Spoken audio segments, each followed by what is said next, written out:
Okay, this is Leonard Mulholland again. I'm going to show you around my hangar. I wanted to start with this little airplane I got hanging in the carport. This is a little cutout that the shop teacher from Minnesota gave me when he was demonstrating the Legal Eagle that his students had built. And I hang it out here so people will know this is where Legal Eagle lives. I'm going to show you my garage, and here's the sheet metal brake that gets a lot of use in the tail when you build a tail. And here's a 20-ton press. Use it mostly to press off prop hubs, all the crankshafts, and it takes this whole 20 tons. Here's some cabinets full of parts that have some signs I've been able to collect. These are hard to come by. And I got one here that I bought. It has the same date that I was born on, 1924. I swing around here to an old standby grinder buffer that I've used for many years. Here's an attic fan that I made to a shop fan. It works real good when the hot summer Texas days. Go over here to the workbench. This workbench is 4 foot by 12 foot, and I have a 4-foot extension to go on it whenever I have something long. And it's built,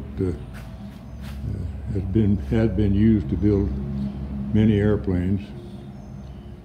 I've lost count of the number actually. And there's my metal lathe. Thanks to the plans buyers for that. I really appreciate it. And it's been used almost every day. I need something, even if I just polish something, I use this lathe. It's really a nice old lathe for the hobbyist. And there's a drill press, an assortment of clamps and tools hanging up. I'll turn around here now and show you the builder's wall. It filled up many years ago, and I run out of space on the wall, so I use these books to put pictures in now the builders send me. We have a little patio, indoor patio type thing. We can have lunches out here, and have had many. And there's the laundry room. And this is the Cabin Eagle. And it has a 2180 Volkswagen, about as big as you can soup up a Volkswagen. And it puts out a lot of power.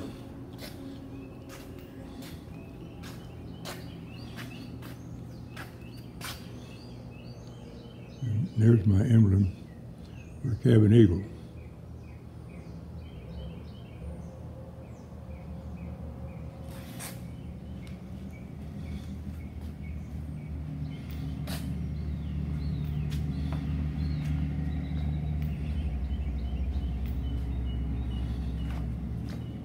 It has a performance propeller built by my good friend Frank Johnson.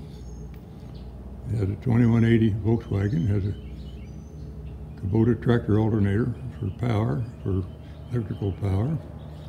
And the engine runs very well and very strong. And when it gets hot, I cannot turn it over to start it. I have to start it when it's cold and wait for it to cool off before I can start it again. It has so much compression. I will walk over here. Here's my sign-in sheet. I make guests sign in when they come to see me. I request them to. And here's a non-head bumper hanging on the end of the double eagle wing.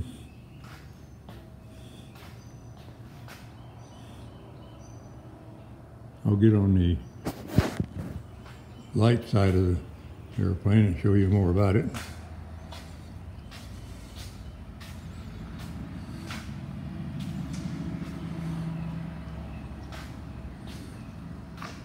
This has a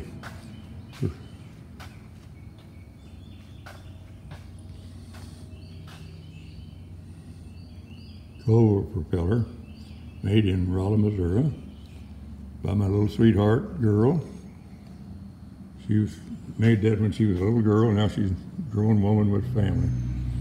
And this also has a Kubota tractor alternator on it. This is 1835. Pulls the double eagle very well. Does a good job. I love to fly this airplane because it has some sort of an exhaust on it. It doesn't burn your ears up. And here's the double eagle sign. Two of them flying together. I like to have the eagles flying.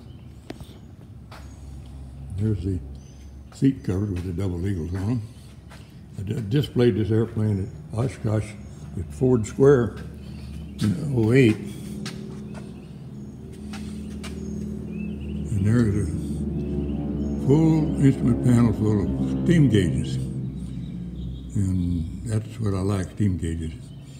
In emergencies, you can find the trouble quicker with steam gauges than you can with glass cockpit. For me, that is. And now we come to the most popular legal eagle of all, is the XL. Let me get around here on the other side of it. While I'm at it, I'll show you my wood shop. This is my grizzly saw. I got a bandsaw, got a planer, got a cutoff saw, and various other tools that I use. And that's the paint booth for painting small parts. Got 2 exhaust fans on it. Now, let's go back to the XL. This is the Legal Eagle XL, and it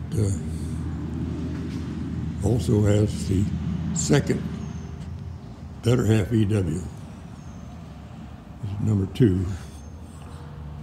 It has the exposed aileron controls where you can do a pre-flight real easy, check things out. There's nothing in the wing but the gas tank, and it's all sealed up so bugs can't get in the wing. This is, like I said, the number 2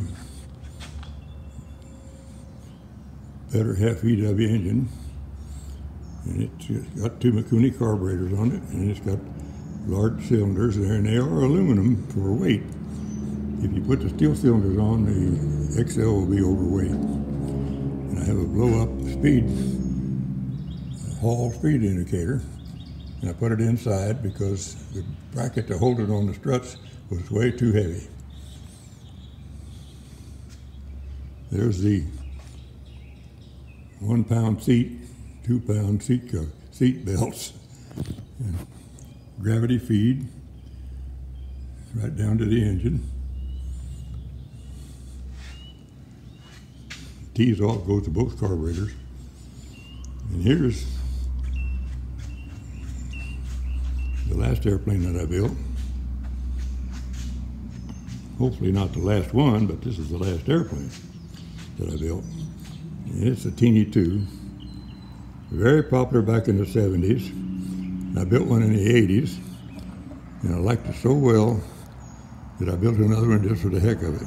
It's all metal, and it has an 1835 in it. The original one had a stock Volkswagen, and it went 120 miles an hour with a stock Volkswagen engine. It also has the Kubota tractor alternator and single carburetor with this carburetor heat. 1835 engine. It should do real well. It hasn't been flown yet. It's that new. And I have a performance propeller prop on it. Frank Johnson again, and he recently has sold his business, but the gentlemen that he sold it to are making the same kind of props he did.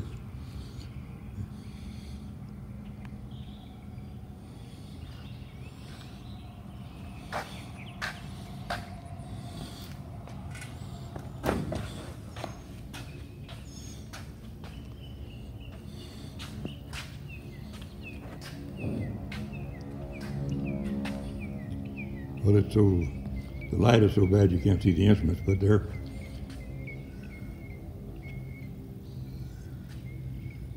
steam gauges also. And here's the tail back here.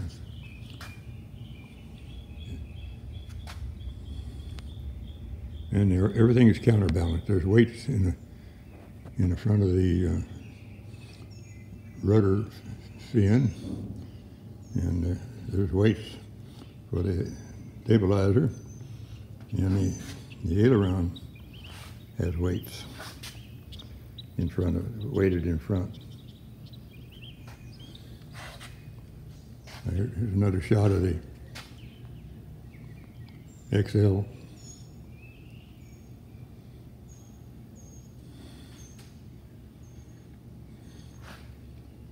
And here is a Model A Ford, 1929 Model A Ford, and it's a driver. It hadn't been restored. It's been painted in a new roof, new upholstery, but it hadn't been restored. And the fender metal is really heavy. And it was a gift from Mike Kimbrell, my good friend in Washington State. He found out that I courted my first wife in one of these, and he said, "You got to have this," so he gave it to me. Brought it down on a trailer. I keep a battery maintainer on it all the time. But here's something I've been wanting to show you for a long time. Is the folding wings. Folding tail, folding wing. This is how wide the tail and wings are when they're folded up. I'm going to walk around and show you the engine and the folding mechanism.